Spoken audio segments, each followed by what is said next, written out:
খোয়াই ব্লকের অন্তর্গত মধ্য গণকি গ্রাম পঞ্চায়েত সহ জাম্বুরা গ্রাম পঞ্চায়েতের একটা অংশ নিয়ে বিশাল বড় কৃষি মাঠ রয়েছে। এ মাঠে বোরো ও আমন দুই ফসলে ধান চাষ করে শতাধিক কৃষকরা। কৃষি মাঠটি খোয়াইয়ের বড়বিল হাওর নামে পরিচিত। গত কয়েকদিনের বৃষ্টিতে জলের নিচে চলে যায় ধানের জমি। মাঠের উপর আছে একটি জলাশয়। এই জলাশয়ে প্রায় 1 বছর যাবৎ ধরে সংস্কার নেই। সংস্কার না থাকার ফলে ছড়ার মধ্যে আবর্জনা ঝোপঝাড়ে পরিপূর্ণ হয়ে অপরিষ্কার অপরিচ্ছন্নতার জন্য জল নিকাশি ব্যবস্থা অচল হয়ে পড়ে রয়েছে। কিন্তু সে জল নিকাশনের কোনো ব্যবস্থা নেই। এতে অধিকাংশ জমির ধান বৃষ্টির জলে ডুবে গেছে। অপরদিকে বৃষ্টি হলে বড়বিল হাওরে ধান গাছ জলের তলায় চলে যায়। ধান কেটে নিয়ে আসার কাঁচা রাস্তা ও জলের নিমজ্জিত। কৃষকরা জানিয়েছে, মাঠে সমস্ত জমির ধান পেকে রয়েছে। ধানের ফলন খুব ভালো হয়, কিন্তু অতিবৃষ্টির কারণে জলাবদ্ধতা সৃষ্টি হওয়ায় ধান জলে ডুবে আছে। নিষ্কাশনের কোনো ব্যবস্থা নেই। বেশ কয়েকবার পঞ্চায়েতকে এই জল নিকাশি ছড়া পরিষ্কার করার জন্য জানানো হয়েছে, কিন্তু পঞ্চায়েতের এ বিষয়ে হালদোল নেই। গত কয়েকদিনের ভারী বৃষ্টিপাতের ফলে জমিতে কাটা ধান জলের নিচে থেকে কলা গাছের বুড়া বেঁধে ধান আনতে হয়েছে। কৃষকদের দাবি, অতি শীঘ্রই যেন ছড়াটি সংস্কার করা হয়।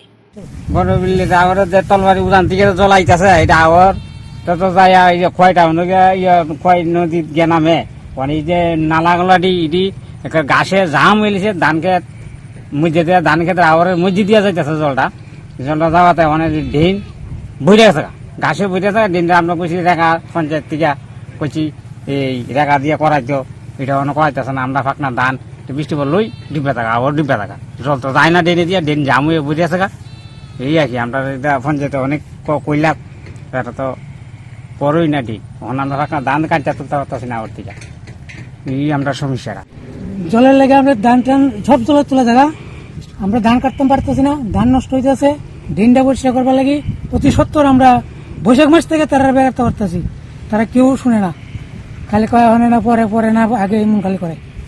আমরা ধানটা দিনটা পরিষ্কার করে না দিলে আমরা ধান রুইতে পারতেছি না। সমস্যা কি হইতেছে? ওখানে ধান পাকনা ধান জলের তলে যেতেছে। বলতে বৃষ্টি হইলে কি হয়? বৃষ্টি হইলে তো পুরা জলের তলে ধান কাটান যেতেছে না, খুব কষ্ট হইতেছে। আমরা ধান পচে যেতেছে, মানে জলটা আইতেছে কই থেকে?